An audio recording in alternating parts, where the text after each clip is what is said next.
The War of the Worlds. Book 1, The Coming of the Martians.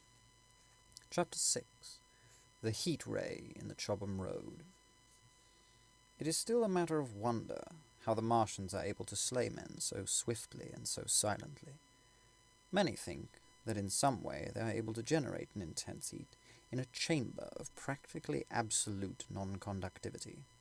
This immense heat they project in a parallel beam against any object they choose by means of a polished parabolic mirror of unknown composition, much as the parabolic mirror of a lighthouse projects a beam of light. But no one has absolutely proved these details. However it is done, it is certain that a beam of heat is the essence of the matter. Heat, an invisible instead of visible light. Whatever is combustible flashes into flame as its touch. Lead runs like water. It softens iron, cracks and melts glass, and when it falls upon water, incontinently that explodes into steam.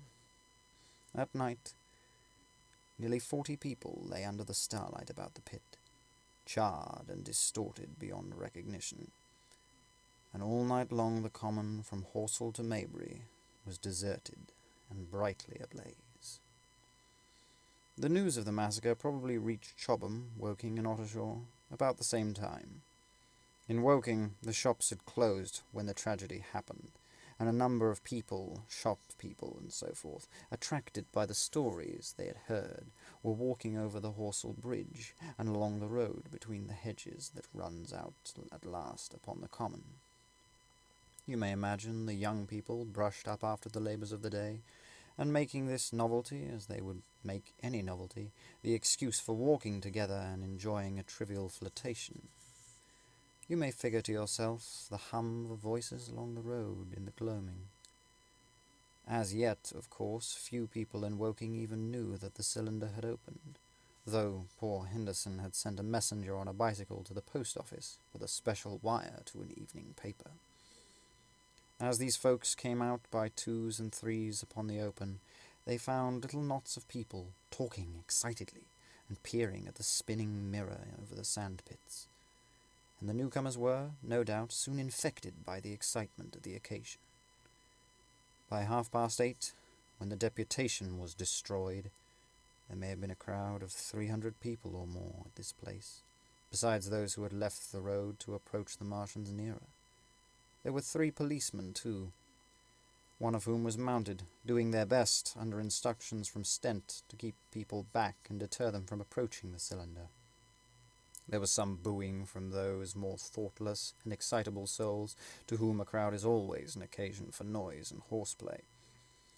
Stent and Ogilvy, anticipating some possibilities of a collision, had telegraphed from Horsell to the barracks as soon as the Martians emerged, for the help of a company of soldiers to protect these strange creatures from violence. After that, they returned to lead that ill-fated advance. The description of their death, as it was seen by the crowd, tallies very closely with my own impressions. 3 puffs of green smoke, a deep, humming note, and the flashes of flame. But that crowd of people had a far narrower escape than mine. Only the fact that a hummock of heathery sand intercepted the lower part of the heat ray saved them. Had the elevation of the parabolic mirror been a few yards higher, none could have lived to tell the tale. They saw the flashes, and the men falling, and an invisible hand, as it were, lit the bushes as it hurried towards them through the twilight. Then, with a whistling note that rose above the droning of the pit, the beam swung close over their heads, lighting the tops of the birch trees that lined the road, and splitting the bricks, smashing the windows, firing the window frames, and bringing down in crumbling ruin a portion of the gable of the house nearest the corner. In the sudden thud, hiss, and glare of igniting trees, the panic-stricken crowd seems to have swayed hesitatingly for some moments. Sparks and burning twigs began to fall into the road, and single leaves like puffs of flame. Hats and dresses caught fire.